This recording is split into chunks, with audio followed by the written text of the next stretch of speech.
Générique.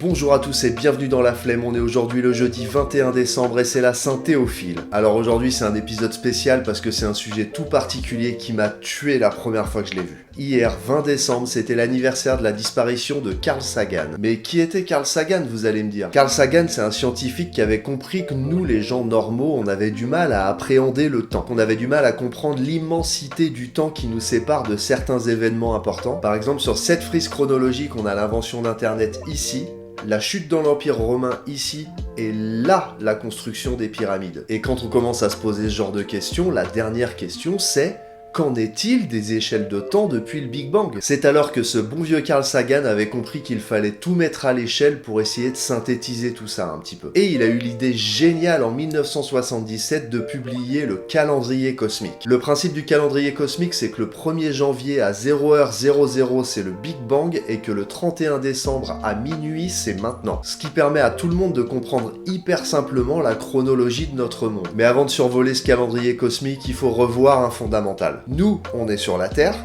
est dans le système solaire est dans une galaxie c'est genre un groupe de systèmes solaires qui tournent ensemble.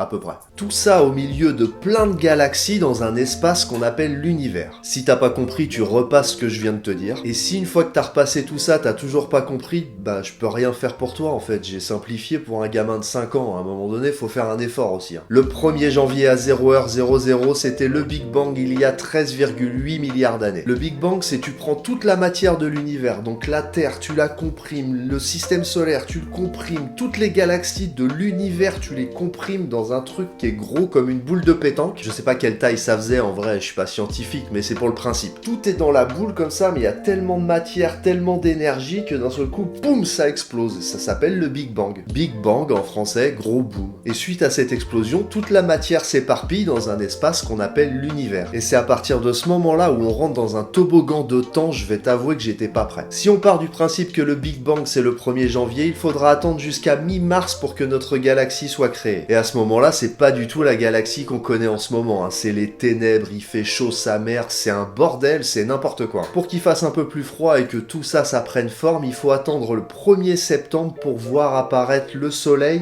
et tout le système solaire qui va avec. À ce stade-là, on peut déjà se dire qu'il y a les 2/3 du calendrier qui se sont écoulés et qu'on n'est toujours pas prêt d'inventer la Fiat Punto. Il y a toujours pas de vie, rien. Mais il faudra pas attendre longtemps, juste 3 semaines pour que les premiers organismes unicellulaires apparaissent et ça c'est cool. Et tous ces organismes unicellulaires, il faut leur laisser du temps pour se développer parce qu'un organisme unicellulaire c'est chiant. Tu sais, c'est ces trucs là qui se reproduisent en grossissant et une fois que c'est assez gros, ça se duplique. La reproduction c'était ça avant, mais que jusqu'à fin octobre visiblement parce que la vie en a eu marre de ce mode de reproduction, donc ils ont inventé le sexe. Et ça, faut quand même avouer que c'est une bonne nouvelle. Là on est début novembre et y a rien qui se passe sur Terre, tout se passe sous l'eau, ça baise un peu mais c'est pas ouf. Et de toute façon ça peut pas être autrement parce que c'est le début d'une ère glaciaire qui va durer 1 mois et demi. Là, à ce stade du calendrier, on est le 16 décembre et l'homme est toujours pas envisagé. Je vous rappelle que le 31 décembre à minuit, c'est maintenant. Les iPhones, Cyril Hanouna, tout ça quoi. Mais le 16 décembre, à peu près, c'est l'explosion de vie. Tout l'arbre du vivant arrive en l'espace de 3 jours. Les poissons, les huîtres, les plantes, toute la base de la vie qu'on connaît aujourd'hui arrive enfin. Mais c'est que le 19 décembre que la vie va se frayer un chemin sur Terre avec les arbres et la mousse. Entre le 20 et le 24 décembre, on voit arriver sur Terre les insectes, les amphibiens, puis les reptiles. Le lendemain, nous sommes le 25 décembre et on peut voir apparaître les dinosaures, les oiseaux, les plantes à fleurs et ces petits bâtards de moustiques pour polliniser tout ça. Là, les dinos, ils vivent tranquilles pendant 3 jours, mais ils meurent tous comme des grosses victimes à cause d'une météorite qui tombe au large du Mexique, on connaît tous l'histoire. Et c'est là qu'arrive le 31 décembre, et à midi apparaissent les premiers cétacés, à 14h les ancêtres des singes, à 21h les australopithèques, à 22h l'Homo habilis, à 23h l'Homo erectus, à 23h30 c'est l'Homo sapiens,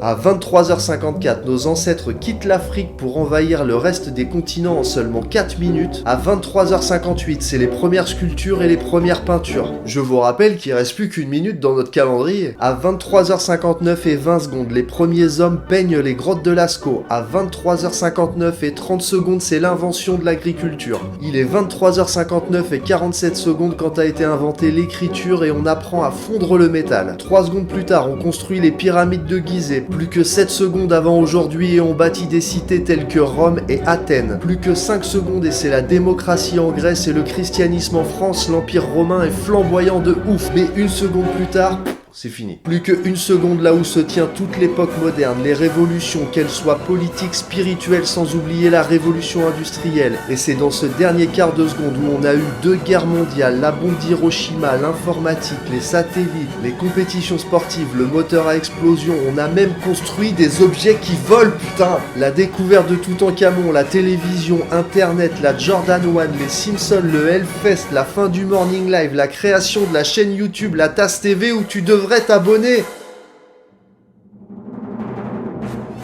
Alors je sais pas pour toi, mais je trouve ça complètement dingue. Sans le calendrier cosmique de Carl Sagan, je suis pas sûr qu'on se rendrait compte de tout ça. Ce qui remet notre propre existence en perspective et ça nous fait poser plein de nouvelles questions. Mais malheureusement, c'est déjà la fin de cet épisode. On se retrouve demain pour clôturer cette semaine. N'hésite pas à t'abonner si c'est pas déjà fait, mets un pouce en l'air, la petite cloche pour être prévenu des sorties des prochaines vidéos. Il ne me reste plus qu'à vous souhaiter une très bonne journée.